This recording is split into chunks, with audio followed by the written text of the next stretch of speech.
What's going on, guys, and welcome back to the channel. Today is going to be kind of a little bit of a different video. I am going to be starting more of like a personal type vlog for you guys because there's a lot of stuff that happens behind the scenes that you guys don't get to see in my hunting and fishing videos. So today we are at Fleet Farm and we are going to be looking for some lighted knocks and some other miscellaneous archery stuff to get ready for the hunting season that should be starting actually on Saturday for us. Alright guys, so I went home, showered really quick, and I'm going to be going down to my property and I'm going to be setting up a mock scrape. I want to show you guys kind of what I do. I know it's pretty early for a mock scrape, but what I've actually found is that these actually work if you set them out way ahead of time. So I'm going to go down and set up my mock scrape and kind of show you guys other steps of my actual hunting process as well as the follow-up. There's a lot of like miscellaneous stuff that goes into it that a lot of people don't actually know about. All right, so we are going to sneak down there. It is actually like pretty like late. All right, and what we're going to be using is this mock scrape stuff. Take all this stuff right here off here, make it easy on myself. Another thing, because we are a week away, we are going to spray ourselves down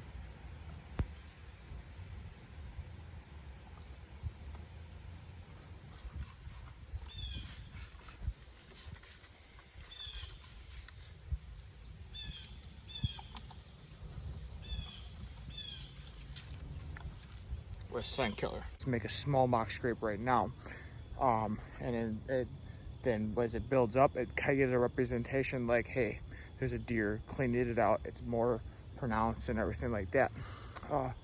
Another thing is I gotta check my trail cameras. So I want to talk to you guys a little bit about setup. Right here I have a pretty expensive setup, like bow, tree stand, all that stuff, but you guys don't really need all that stuff. It's about understanding your actual property. So over the years I've accumulated all my stuff and my materials, and I have now accumulated what I have now, and it's definitely helped, but you don't need the same equipment that I have in order to have a great hunt. So want to do that first and foremost is understand your terrain. So this property we're about to go on to is, if you guys have followed the videos, this is actually a travel through property. So actually, if you go down that way, there is a subdivision that also leads to an old farm that used to be there. Now it's all subdivision. The farmhouse is still there with a couple of acres of property. There's some deer that still are there, and they come over from there, and there's a cornfield, small cornfield over here, and a couple fields over here, but not like much as far as like farm.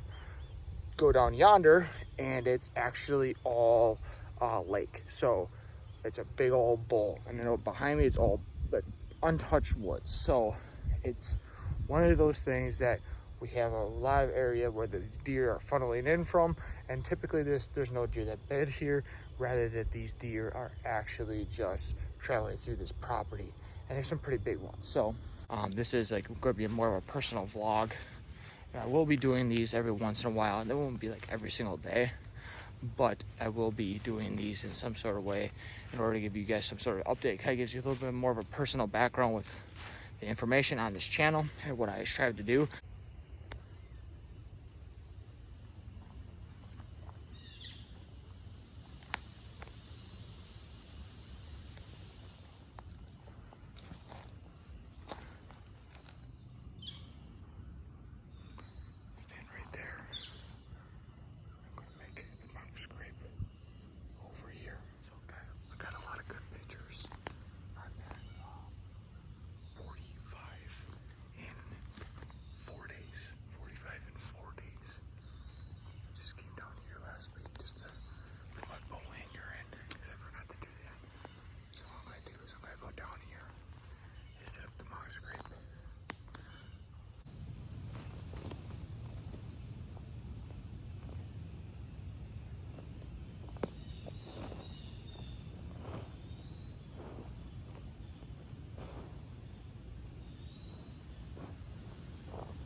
shot for my tree stand. This stuff is like really, really potent. So, should, yeah, I still got a lot of this left, so that's really, really good. I don't know if I'll check my other trail camera, but I want for sure to check this one. Go over here quick. So, check that trail camera. Awesome, awesome pictures. I got the two bruiser bugs, or two of the bruiser bugs. I am going to go down and check that trail camera that's down there. So let's go. It's like legit right down here. Nothing worthwhile. 12 pictures. Like just a dinky buck down here. And a turkey and a couple of those. But it answers my question because there's two adjacent runways. There's like one over here. You guys can kind of see it. And then there's the one right here. So they're using, the bigger bucks are using that runway more, I think, than this one, which is good to know. 85 on his camera. All those though.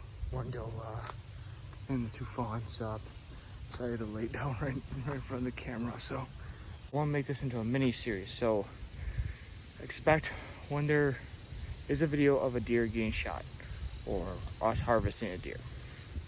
That is going to be tried to drop on like Saturdays. And then during the week, if we don't see stuff, it'll be like follow-up vlog type videos where kind of document what we're seeing, just tally it all up. That way it builds up the suspense a little bit, everything like that. We will also be doing this during our fishing stuff, like going over like planning for like the fishing days. Like there's like, I go to some pretty exotic places. Like, you know, I travel like 2 hours away quite frequently to like fish, either ice fishing or regular fishing.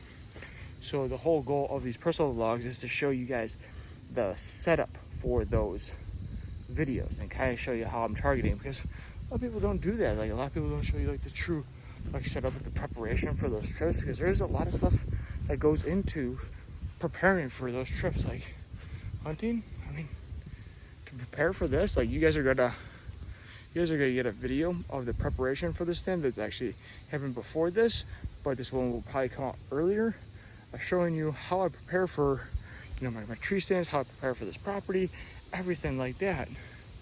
And it took 2 days in order to set my stuff up like the way I wanted it. So there's a lot of preparation that goes into it. It isn't just like, hey, go and here you go, we're ready to go. So like, there's a lot of preparation to go in. So like the vlogs are going to be like updates, like showing reels, showing arrows, shooting practice, whatever it may be.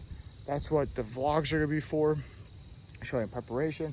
Whereas these videos whereas like the hunting and fishing videos are going to be like the highlights of that. So that's how we're setting up the channel, kind of make it more personal with everybody now that we're starting to get somewhat of a following here. What is going on, guys? And it is day 2 of the vlog series for this channel. Just finished up work. Working from home right now currently. Still with this whole Wisconsin thing going on with the COVID. And now that my work is done, I am kind of piecing out what I'm going to be using this weekend. So we are actually getting a lot of good weather coming our way. So for this week, we actually got a cold front that actually moved in, and it's going to be setting record lows for early season September, which means that the deer should be up moving around, especially with this travel through property. You never know what we're going to get around. When I checked those trail cameras out, so you guys saw the pictures from earlier, is that I got a lot of really good pictures of some really, really good bucks. And I am looking to maybe take down a doe the first day, or at least early season, and wait till the rut kind of kicks off. If one of the big deer do present itself, specifically ghost or crabby, then I will be taking a buck early. But those are the only 2 bucks that I actually want this year. What I'm actually going to be using for my first day of hunting. All right, guys, so kind of just getting my pile all situated here and really trying to organize what I'll be using effectively for the year.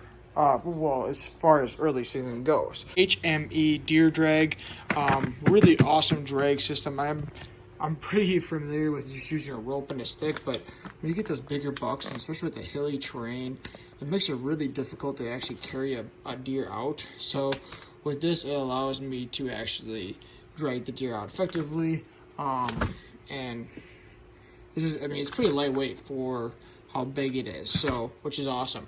With the record cold front kind of coming in, I don't want to bust out my base layers, but what I did use last year, once it got to October, was that I used a fleece real tree sweater or sweatshirt. And what I use this for is I wear this as underneath my shirt, and I usually have like a t-shirt underneath this. And then you guys already know that we got the Nomad lightweight early season mossy oak pants right here, and then we got the Nomad mossy oak jacket. And the best thing about this is there is no hood to this, so with combining that with it being so cold, it should provide awesome capability for covering up. Obviously just wearing a normal hunting hat. Probably gonna wear my mossy oak one. I don't know where that is right now, but I gotta find that. And then my Nomad neck gaiter right there. And then obviously spraying down. Something that I've been actually doing more and more is making sure I'm separating my stuff as far as like hunting goes and for the day before. So I have a crate that I use for gun hunting season. I usually just spray down my stuff within the crate, and I let it soak all night, and then I reapply it in the morning. And that worked very well last year. But this year I have a separate bin that I'm actually gonna be using, and I'm gonna be using the scent slammer and just putting that inside the crate to allow it to be scent free. But I got my wind here, especially with this stand that I'm using.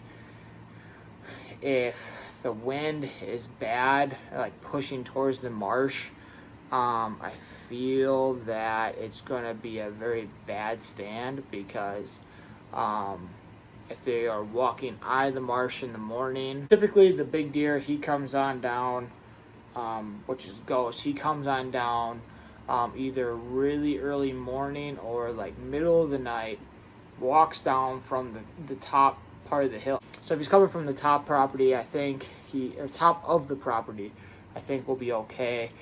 If he is coming from the marsh, which that's something I've noticed at this with this property, is that the older the bucks are getting, the more and more they're going to be bedding down by the marsh, which is, you know, in my opinion, it's pretty typical of a big buck to do that. So I gotta play the wind right, because where my stand is like in the middle of the property, and if it's blowing towards the lake, it'll be blowing into the marsh, and I don't want that to happen. What I ideally would want is that wind to be blowing into my face or blowing against my back.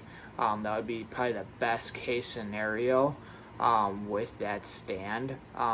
More so, I want it blowing to my back, because the does like to come from behind me in the top corner of the property, and they work their way down.